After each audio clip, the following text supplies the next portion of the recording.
All right, welcome back to the morning show here on Arise News. And we're changing the conversation now. Catchy. Yes. Now, still in the year 2020 projection, with the federal government conscious effort of growing Nigeria's economy and making the country a more comfortable zone for all citizens, critics are also looking towards an improvement in the efforts directed towards improving the lives of Nigerian children. Very important, Kachi. For the Nigerian children, education, health and safety is very paramount in their everyday life activities. These are basic elements for a viable nation to survive. All right, joining us now to discuss the year 2020 projections for the Nigerian child is Taiwo Akinlami, a UNICEF Consultant, legal practitioner, and of course a child rights advocate. Great to have you, Taiwo. Thank you very much. It's a joy talking to you again with the very first day of the new year. Taiwo, let's talk about the Nigerian child. Okay. Because it's really important we talk about this. And it looks as though the stats are stacked up against the Nigerian child. When you look at it, 13.5 million out of school. That's about the highest in the world, yes, that's according to UNICEF. UNICEF. Yes. Although that stats will be contentious. If you ask some people, they'll tell you it's 10.1, 10.2. No matter what it is, Still a lot. in a population where close to 10% of that population is out of school, and there's a big problem about literacy. Yes. We also have the highest under 5 mortality. 1 out of every five Nigerian children will never reach age 5. We never reach age 5. Yes. We still have a high prevalence of pneumonia killing a lot of children in Nigeria. We still have a lot of infanticide happening that is still covertly covered. Yes. They are killing children at birth because of disabilities in some areas. Yes. And nobody's talking about that. Let's not forget all the prison sects that were found and where children were found in these prison sects as well. I want you to paint a picture. Well, if we must project into the future, it is important we understand the present. Yeah. The prognosis for the Nigerian child is very bad. It's poor. 46% of Nigerians are children. That is below age 15. You know, because by our population, we are said to be 180 million. We don't even know how many we are. But if we are working 180 million, 46% are children. Now, UNICEF calls Nigeria a nation of the young. And so when you have 46% of your population that are children, then you find out that 87 million Nigerians are living below the poverty line, living under less than $1.9 per day. Then you now go to education, as you have mentioned, 13.5% is out of school between age 4, between age 6 and 15.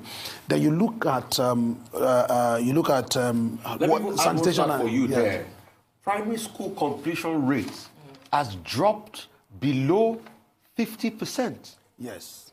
Yes. So less than 50% of the children, apart from even going to school now, now complete primary school. Yes.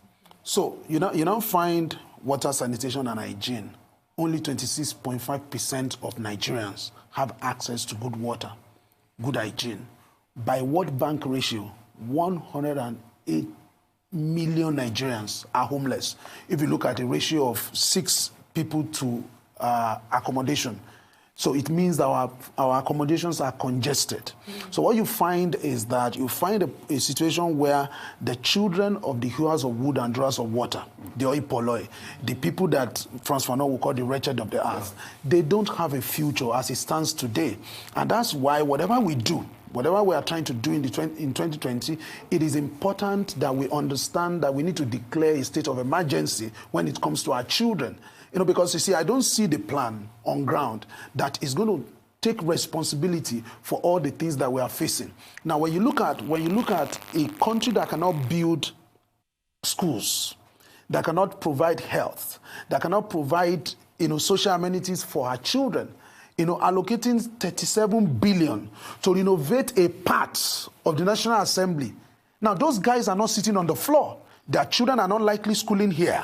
So they are not likely to understand the hopes, yearning, and aspiration of an average Nigerian who is out of school, who does not know where the next meal is coming from, who does not understand how this year is going to look. It looks bleak. It looks so unpredictable, and it is negative. Now, on Christmas Day, I was caught between two opinions whether to wish my friends Merry Christmas or to mourn. And I concluded to say it would be sad or hypocritical for me to wish you Merry Christmas. Because you see, as I am grateful to God that I had a wonderful year, but there are many people who could not afford anything. They could not put food on the table. They could not smile. They were in slums.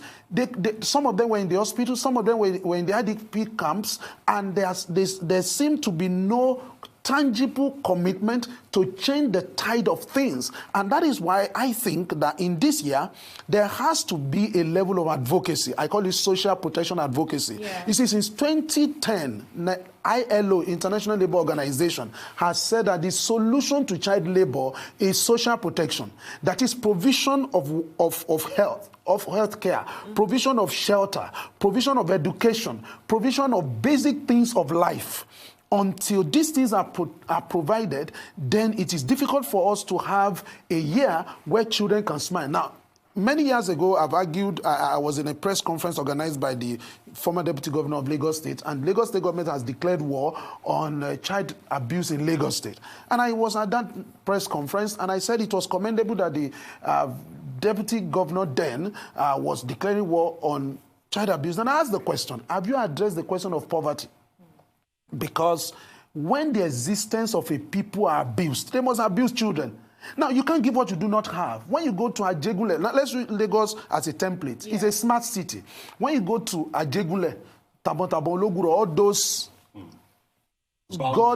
God-forsaken, in quote, places, I don't want to use that word, but it appears so. So when you go to all of those places, you see people, a family of 10, living in one room, 12 rooms apartment. That is 12 times 10. That is one bedroom, one toilet, where they manage to have. And people live in those kind of conditions. Now, if you go to Ajegunle, people live on Dustbin. They call the place Dustbin Estate. I have been there. But you know the funny thing about that place, the last time I went there, there's a school there. Now, opposite Dustbin Estate, there's a school built with roofing sheet. The school is a church on Sunday. During the day, is a school. And they demarcated the classes with wrapper. Ankara wrapper. Not only that, that guy shows up in that class with cane. You would think he's a shepherd. You wouldn't know that he's a teacher. He doesn't reason with those children. He just beats them like goats. Now, do you know the school fees in that place the last time I went there? It's 20 naira per day. Pay as you come. And that 20 naira includes lunch. When you have it on Monday, you come. When you don't have it on Tuesday, you don't show up. If you don't have it again in another 2 weeks, you show up. Now, but you know the sad thing we had in that place, we were told, government still go there to collect tenement rates from those people on the dump site. Wow. Now, I would like, these are just devastating, absolutely devastating news. And, for a long time, the conversation has been going about the future of the Nigerian children. We've seen a lot of people step up to advocate and to help, in quote. Now, I'd like to ask, looking back at 2019, we saw a lot of contributions being made towards the progress of Nigerian children from non-government organizations. Yes. We recently saw Femi Otedola's contribution to the Copy Foundation, about 100 million naira to that. Dangote as well contributed. Naomi Campbell has an amazing foundation trying to help children as well. It's in the billions, actually. It's 100 billion. No, I don't think it's 100 No, it's more than 100 million. It's 100 million, right? Yeah, so we've seen a lot of contributions. That was the money given to Save the Children charity. Save the Children Foundation. I think it's close to 5 billion. Yes. It's more than 100 million. So we've seen a lot of contributions from NGOs. Now, when you say things like this, when you mentioned a class demarcated by rappers, and I'm just thinking to myself, what are your thoughts on the contribution of non-governmental organizations to this? Governmental organizations are doing a lot, but you see, there are 4 institutions responsible for caring for children. Until there's a coordination between the 4 institutions, we're going to be in trouble. Now, you have isolated commitments. Do you know that there was a problem of malnourishment in the IDP camp in 2017, 2018, 2019, very rampant. But you know that was the time that Dangote, contributed extensively, both in cash and in kind, to that place. But that food that was meant for those children were diverted. Now, Asha came to Lagos and went to a place in Oregon and gave them computers. She wanted to help their education. It's digital age. Those children had to be educated. The next time she went there for monitoring and evaluation, what did she find? One of the computers had been removed and put in the office of the principal. The rest were covered with clothes. Then when she asked, why did you cover it? They said there's no light, and there's no generator to power these things. And she just gave up. Because you see, the truth of the matter is that there are 4 institutions. We can't work in silos. Now, the first institution is the family. The second institution is the community. When you talk about the community, you talk about the church, you talk about the media, you talk about the neighbors, you talk about schools and all of that. Then you have the state. What is the responsibility of the state? The state is the coordinating authority. Through policies, through supervision, through implementation. Now, in developed climate, government work with NGOs. Government empowers NGOs. Government fund NGOs. Now, where you find a situation where we are giving out money and we cannot do proper monitoring and evaluation, the NGOs giving out money also need the support of government. Now, the NGOs that are thriving in Nigeria, look at UNICEF, look at SOS Children's Village. Now, these organizations do a lot of work in Nigeria. They have taken responsibility for their own monitoring and evaluation. Now they keep calling on government to do the needful. Why they are doing the best they can do. But you see, any nation that leaves her future into the hands of donor agencies is not going anywhere. Because nobody gives without an interest. Everybody who is giving has an interest. People are benevolent. Yes, benevolence, philanthropy, and whatever you call it, at the end of the day, something accrues to the person. It might not be... The tax bills are reduced. Yes. Let's call it what it is. Yes. Now there's tax rebate, there's a whole lot of things. Then this personal feeling that I'm able to give, I'm recognized for giving, all of those things are there. So until there's a coordination between these 4 institutions, then the last one is the international community.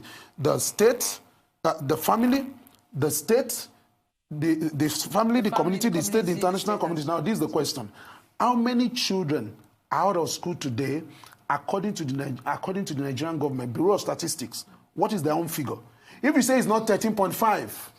Okay, I'm going to have to interrupt you, and I want us to come back and talk about this monitoring and evaluation. Yes. We're going to come back really soon. Please stay with us. This is The Morning Show.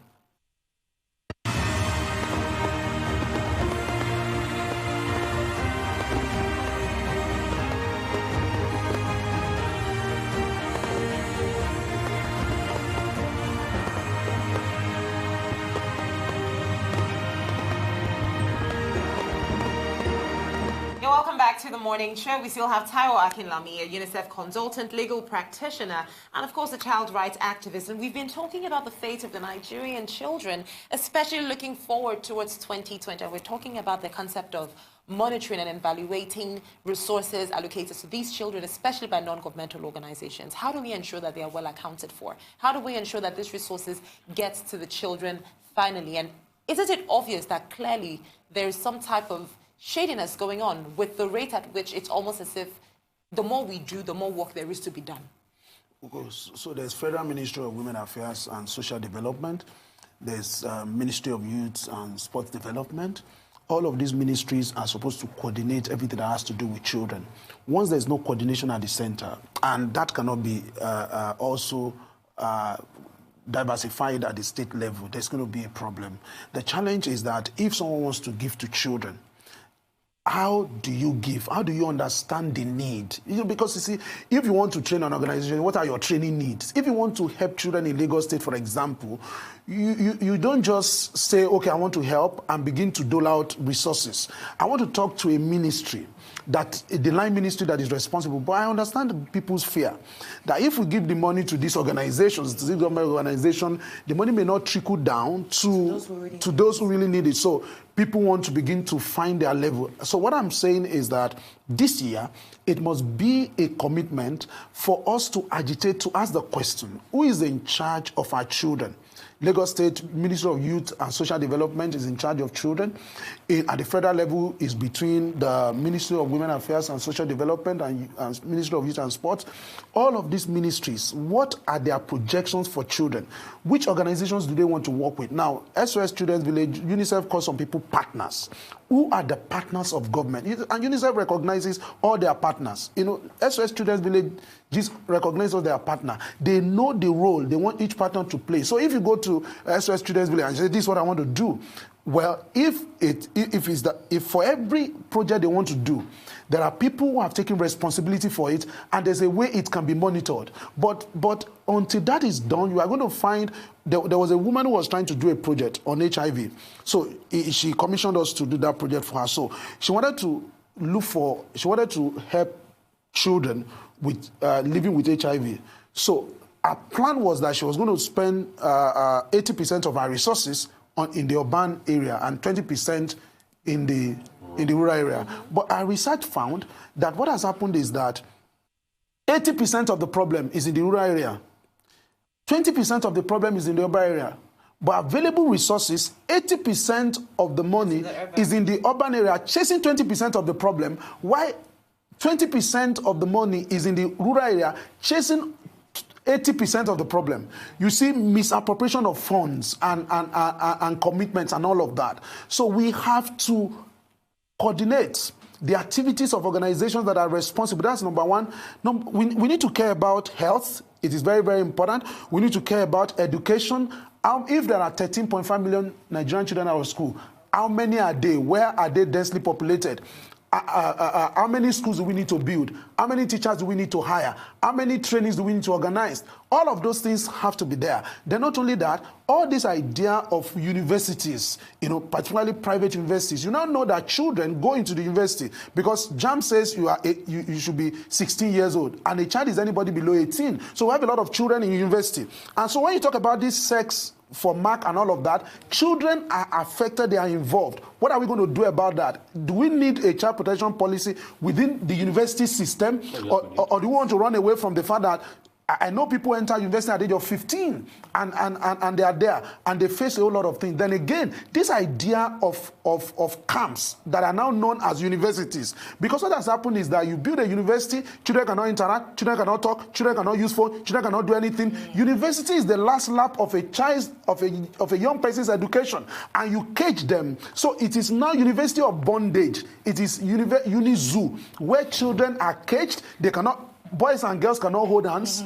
They cannot talk. They cannot relate. They cannot do all of that. They cannot even challenge the authority. They cannot ask questions. And you are looking for a generation that will come out and speak truth to power when they have been caged in the school. I was in the student union when I was in school. I took responsibility. I faced my vice chancellor, eyeball to eyeball, and we had conversations. We were infantile. We were young. There are some things that we did that we're not proud of today. But I tell you that. But we did something. We were able, at our level, we were able to speak to power. Dele Faratimi was my president when I was the welfare secretary of the student union. Oyinlola visited our school. He delivered a speech that is still memorable to today. But look at the kind of children we are raising now. They cannot look at their vice chancellor. They are expelled for not coming to chapel. They are expelled for not greeting the. That is a reflection of the society. And concerning that, shouldn't in this fight for children's, rights, shouldn't the Universities Commission come into it? Because the University Commission, set the law, sets the terms, helps with the licensing of these universities. Shouldn't they come into place here? Shouldn't UNICEF or other children, because NGOs have viable conversations with them as regards these conversations? Should tell them that, hey, you need to understand that people have rights. Yes. Shouldn't we even scrutinize faith-based university? Because when you say a university, it is a reflection of a universality. Yes, Catholic. Yeah, and it's all encompassing. Yes. That's what a university is. Yes. And even the so-called top universities in the world are faith-based.